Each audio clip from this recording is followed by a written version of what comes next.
आज हरियाणा के दंगल में इसी पर खास तौर पर हम चर्चा करने वाले हैं कि आखिर कैसे कांग्रेस बीजेपी को टक्कर दे पाएगी। बाबत चर्चा करने के लिए हमारे खास मेहमान हमारे साथ जुड़ चुके हैं। आपको बता दें कि भूपेंद्र सिंह गहलावत है, बीजेपी प्रवक्ता हमारे साथ हैं, और लक्ष्मीकांत शर्मा है, कांग्रेस प्रवक्ता। दोनों हमारे साथ जुड़ चुके हैं। बहुत बहुत स्वागत है आप दोनों का। सबसे पहले भूपेंद्र सिंह गहलावत जी, कांग्रेस का कहना यह है कि इससे पहले हरियाणा की जनता ने मौका दे दिया है बीजेपी को, लेकिन इस बार यानी कि 2024 में दाल नहीं गलने वाली है हरियाणा में बीजेपी की।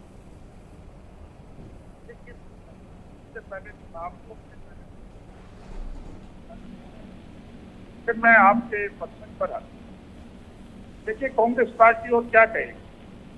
कांग्रेस पार्टी का तो 2005 से लेके आज तक एक भी चुनाव नहीं जीते जब से भूपेंद्र हुड्डा प्रदेश के मुख्यमंत्री, चाहे वो लोकसभा का चुनाव हो, राज्यसभा का चुनाव हो, जिला परिषद का हो, कोई भी चुनाव हो, विधानसभा का चुनाव, सारे चुनाव हारते जा रहे हैं।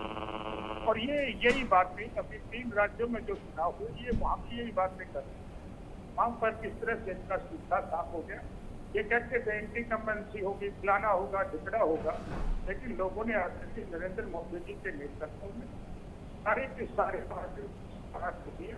सिर्फ एक ही पार्टी आपके बीच में है, वो भारतीय जनता पार्टी। और भारतीय जनता पार्टी की जितनी कल्याणकारी योजनाएं सबको हमने लोगों के हित में, जो आखिरी पंक्ति में भी गरीब से गरीब आदमी बैठा है उसमें पहुंचाने का काम किया। हमारी सारी टीम, हमारा पूरा जो टीम है, चाहे वो पदाधिकारी है, चाहे पन्ना प्रमुख है, चाहे कोई एमएलए है, चाहे एमपी है, 12 महीने लोगों के बीच में रहकर उनकी सेवा करने का काम करते। कितनी हमने कल्याणकारी योजनाएं लागू की। जब हमारी सरकार 2014 में आई, उससे पहले आपको पता था कि ट्रांसफर के लिए सारे के सारे लोग सचिवालय भरा रहता था। हमने ट्रांसफर पॉलिसी बनाई। आज एक भी आदमी कहीं नहीं जाना पड़ता, इस सुविधा अनुसार उसके घर पर उसके ऑर्डर आ जाता है। फिर मैं कहता हूँ नौकरियों में तो हमने खत्म करने का कोई मिसाल दी। 13 तो इनकी जो डिस्ट्रिक्ट थी उसको कैंसिल कर दी माननीय उच्च न्यायालय ने। अभी 14वीं लिस्ट तो इंस्पेक्टर भर्ती की थी, उसको संदिग्ध मान के उसकी भी इंक्वायरी की है। हमारे यहाँ तो ये सिस्टम है नहीं। हम जो सबका साथ सबका विकास, ना तो क्षेत्रवाद की बात है, ना तो भाई भतीजावाद, पूरी पारदर्शिता से मैरिट के आधार पर नौकरी देने का हम लोग काम कर रहे हैं। पहले जो पेंशन बनती थी बुजुर्गों की, जिनके दलाल होते थे 2014 से पहले, वो 15-15 हजार रुपए लेकर के इस तरह से पेंशन बनवाने का काम करते थे। जिनको जो एलिजिबल होते थे वो रह जाते थे और दूसरों की पेंशन बढ़ जाती। हमने पूरा पारदर्शिता से काम किया है। जिसकी इनकम 3 लाख रुपए से कम है उसकी पेंशन बनके अपने आप उसके खाते में आ जाती है, कहीं जाने की जरूरत नहीं, कोई फार्म भरने की जरूरत। इसी तरह से हमने पीले कार्ड का किया है। जो पीले कार्ड जिसकी 1,80,000 रुपए से कम इनकम है, उसके घर में कार्ड बन के आ जाता है और उसको हम बड़ी में राशन देने का। ठीक है।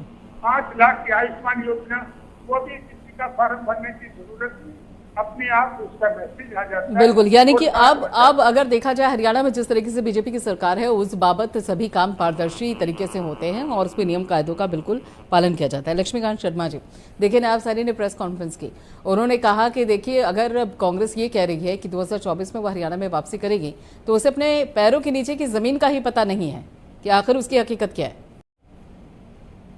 जी प्रियंका जी, नायब सिंह सैनी क्या कहते हैं इस पर जाने की जरूरत नहीं है। कहने की जहाँ तक मामला है भाई, कहने के आज ये लोकतंत्र है और ये जो लोकतंत्र है ये कांग्रेस की देन है।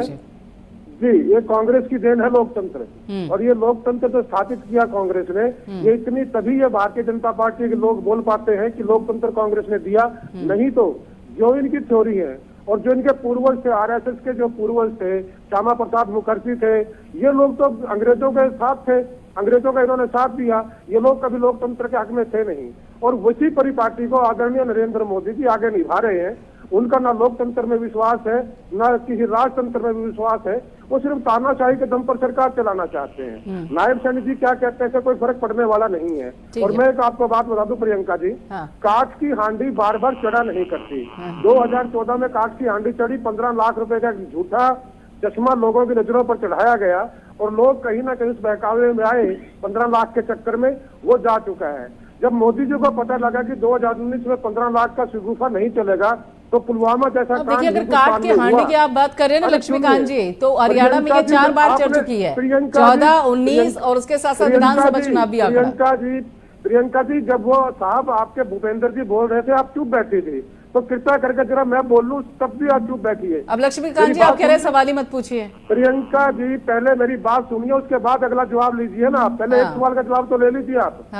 अब जब भूपेंद्र अहलावत बोल रहे थे, आप खामोश थी।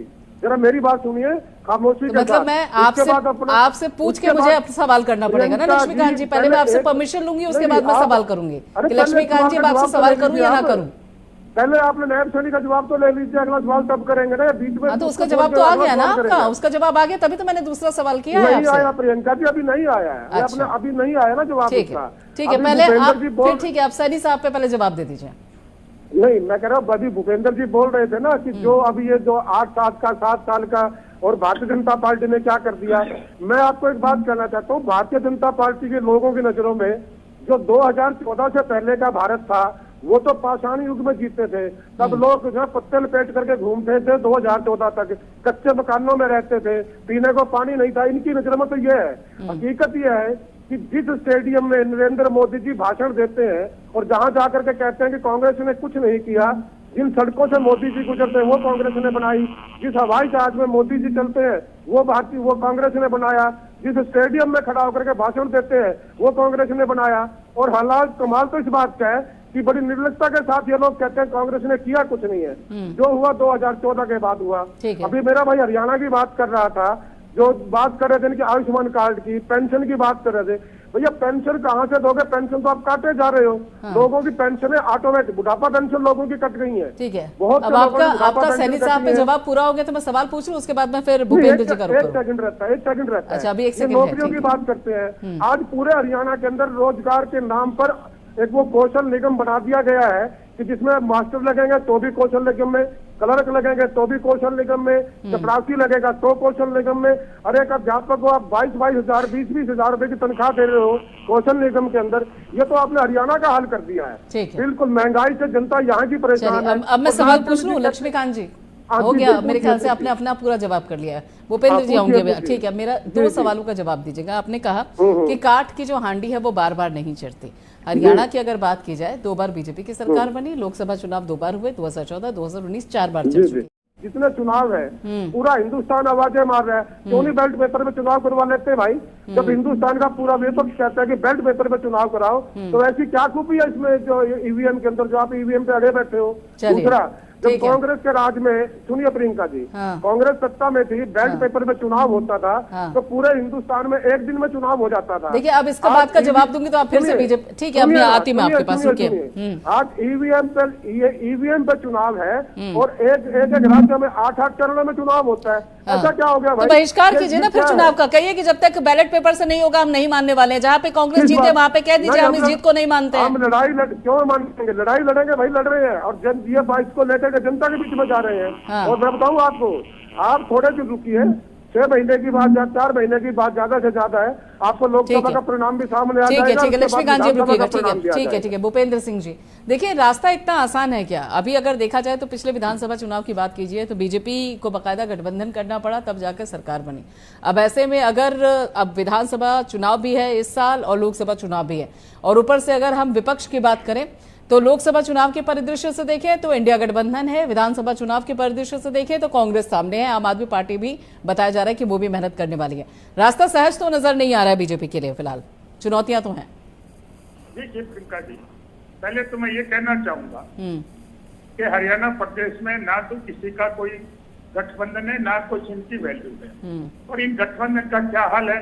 अभी चुनाव हुए 5 राज्यों में, तो अखिलेश ने क्या कहा कि कांग्रेस पार्टी सबसे झूठी पार्टी है, धोखेबाज है, किसी को भी वोट दे देना लेकिन कांग्रेस पार्टी को मत देना। ये तो इनके गठबंधन का हाल है। और मैं ये भी कहना चाहता हूँ, ये बहुत बातें करते हैं। हमने किसान निधि योजना बनाई, 6,000 रुपए किसानों को मिल रहे हैं, इनकी सरकार में 1 रुपया नहीं मिलता। नहीं, लेकिन उसके साथ साथ भूपेंद्र जी, लक्ष्मीकांत जी ये भी कह रहे हैं कि ईवीएम पे इतना मोह क्यों है बीजेपी को, जब यहाँ पे विपक्ष मांग कर रहा है कि बैलेट पेपर से करवाइए, बाकी दूसरे देशों में भी होता है, तो फिर ईवीएम मोह क्यों बरकरार है। दूसरा वो ये भी पूछ रहे हैं कि देखिए गठबंधन जो इस वक्त हरियाणा में है उस बाबत भी कहीं ना कहीं कई बार जो दरारें हैं वो सामने आ चुकी है, तो ऐसे में पता यही नहीं चल रहा है कि भाई साथ में रहेंगे भी या नहीं रहेंगे, ये भी विपक्ष सवाल उठा रहा है। नहीं, मैं तो ये कहना चाहूंगा कि देखिए इनका क्या हाल है, इनके लोग किस तरह से बोलते हैं। इनका एक घटक दल इसने ये कहा कि हमारा जो इंडी गठबंधन बना है वो सनातन धर्म का नाश करने के लिए बना है। हाँ। इनके किसी भी पार्टी के नेता ने उसका खंडन नहीं किया, उसका विरोध नहीं किया। हम तो देखिए सक्षम है, हम पीछे भी अकेले बल पे 10 की 10 सीटें जीत के आए थे। हमारा कोई चुनावी गठबंधन नहीं था और हमारा तो सरकार चलाने के लिए गठबंधन है। हम 10 की 10 सीटें से जीत कर आएंगे और जब विधानसभा का चुनाव होगा एब्सोल्यूट मेजॉरिटी से 30वीं बार फिर सरकार बनाने का काम होगा। और ये लोग, इनका यही नहीं पता कांग्रेस में नेता कौन है। एक आदमी तो एक घोषणा करता है, भूपेंद्र सिंह हुड्डा ने घोषणा करी है कि हम 6,000 रुपए पेंशन देंगे, हम ये करेंगे, हम प्लॉट देंगे। मैं ये कहना चाहता हूँ, पिछली सरकार की बात करते हैं कि हमने प्लॉट दिए। पूरे हरियाणा में अगर एक भी प्लॉट पर किसी गरीब आदमी का कब्जा हुआ हो तो बताओ। सिर्फ अखबार कागजों में देने से, अखबारों की सुर्खियों में देने से प्लॉट नहीं दिए जाते। तो ऐसे तो विपक्ष भी कह रहा है कि सिर्फ पोर्टल पे ही सारी सुविधाएं हैं, धरातल पर नहीं है। विपक्ष कह रहा है कि पोर्टल पे ही सारी सुविधाएं हैं, धरातल पर नहीं है। ये क्या विपक्ष कह रहा है कि पोर्टल पे ही है, जो वेबसाइट है पोर्टल है उसी पे है सारी सुविधाएं, धरातल पर नहीं है। प्रियंका जी, अरे सुनो भाई, अभी आ रही हूँ लक्ष्मीकांत जी, रुकिए अभी आ रही हूँ। मेरी बात पूरी हो जाने दो। एक तो कांग्रेस के जितने प्रवक्ता है, कांग्रेस पार्टी उनको सिखा के भेजती है कि तुम बोलते रहो ताकि तुम्हारे से कोई सवाल ना पूछे, तुम्हें जवाब ना देना। यार बोल रहे आप जा रहे हो, टेंट है, आप कर बताओ कमाल। आ रही हूँ लक्ष्मीकांत जी, आपके पास आ रही हूँ, एक बार मैं जवाब ले लूँ फिर आप कहेंगे आप उनसे सवाल नहीं पूछ रही हैं। रुक जाइए, आ रही हूँ आपके पास जी। जवाब पूरा कीजिए भूपेंद्र तो सुनने की कोशिश करिए। ठीक है लक्ष्मीकांत, धैर्य रखिए, आपकी ट्रेन आएगी। ठीक है भूपेंद्र जी। मैं तो ये कहना चाहूंगा, कौन कह रहा है कि धरातल पर नहीं आए? क्या 3,000 रुपए पेंशन नहीं मिल रही? इनके राज में मात्र 500 रुपए बढ़े थे 9.5 साल में, हमने 2,000 रुपए बढ़ा दिए। 1 जनवरी से 3,000 रुपए पेंशन लोगों के खाते में जा रही है और ये कहते हैं पेंशन काट दी। अरे काटने के आरोप लगने के बाद 28 लाख लोगों को हम पेंशन देने का काम कर रहे हैं। ठीक है, मतलब धरातल पर भी काम हो रहा है भूपेंद्र जी। आप बात आ गई आपकी, रुकिएगा जरा। ठीक है, धरातल पर भी काम हो रहा है, आप ये कह रहे हैं। ठीक है लक्ष्मीकांत जी, देखिए कहीं कोई ना कोई तो चूक हो रही है ना, जिसके चलते बीजेपी की हांडी बार बार चढ़ रही है और जो कांग्रेस की पक्की हांडी जिसे आप कह रहे हैं कि जो जनता के हित में हम चढ़ाते हैं उसको जनता बार बार दरकिनार कर रही है। कम से कम पिछले आंकड़े और पिछले रिकॉर्ड तो यही बता रहे हैं। नहीं, मैं बताता हूँ प्रियंका जी, आप भी जो है आपको पता है, आप सारा दिन देखती हैं और पॉलिटिशियंस को देखते हैं आप लोग।